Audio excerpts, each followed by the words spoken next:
عمر بن خطاب رضی اللہ تعالیٰ عنہ کی شہادت ہے یکم محرم کو۔ ابی بن کعب رضی اللہ تعالیٰ عنہ سے حدیث پاک ہے، رسول پاک نے فرمایا اللہ تعالیٰ سب سے پہلے جس ہستی سے مصافحہ فرمائے گا وہ عمر بن خطاب ہے، سب سے پہلے جن پر سلام بھیجے گا وہ عمر بن خطاب ہے، سب سے پہلے جن کو جنت میں داخل کرے گا وہ عمر بن خطاب ہے انبیاء کے بعد۔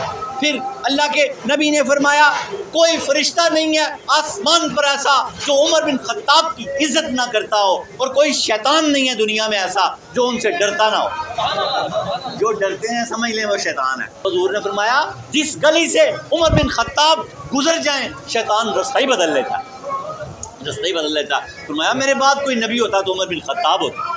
اللہ رب العالمین حضرت عمر بن خطاب رضی اللہ تعالیٰ عنہ کے مناقبات کو سمجھنے کی توفیق عطا فرمائے۔ بد وقت فروز لؤلؤ دامی شخص نے آپ کو نماز پڑھتے ہوئے 13 وار لگائے اور آپ نے اللہ تعالیٰ کے سپرد جان کر دی۔ علامہ اقبال نے بڑا خوبصورت نذرانہ عقیدت ان کو پیش کیا، کیا فرمایا اے صاحب نظر اس دور پر نظر کر، اے صاحب نظر، علامہ اقبال فرماتے ہیں اے صاحب نظر اس دور پہ نظر کر اور سمجھ اور بدن میں پھر روح عمر پیدا کر، اپنے بدن میں پھر روح عمر پیدا کر کہ دور تیرا ہی ہو جائے، دور تیرا ہی ہو جائے۔ حضرت عمر بن خطاب رضی اللہ تعالیٰ عنہ کا نام سینے پر لکھ کے سوئیں کیونکہ شیطان ان کے سائے سے بھی بھاگتا ہے، نام سے بھی بھاگتا ہے۔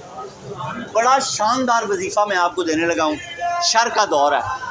صوفیہ لکھتے ہیں اگر کوئی شخص گھر میں باہر کسی جگہ جھگڑا ہو رہا ہو اور وہ دل میں یا زبان سے یہ پڑھنا شروع کر دے الہی بے حرمتی حضرت عمر بن خطاب رضی اللہ تعالیٰ عنہ، تو 2 3 4 مرتبہ کے پڑھنے جھگڑا ختم ہو جائے۔ ایسے ہوگا وہ سو ہی گئے ہیں، پستولوں والے پستولیں بند کر کے جیب میں رکھ لیں گے، ہاتھوں پائی ہونے والے بالکل سیدھے کھڑے ہو جائیں گے۔ اتنا اثر ہے اس نام کا، پڑھی جائے جب تک جھگڑا بند نہ ہو، بند نہ کرے۔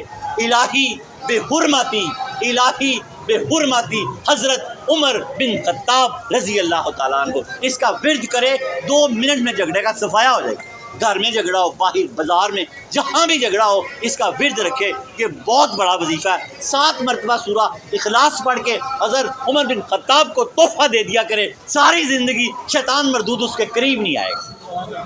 قبول فرمائے اللہ تعالیٰ ان کی بارگاہ میں خراج تحسین پیش کرنا۔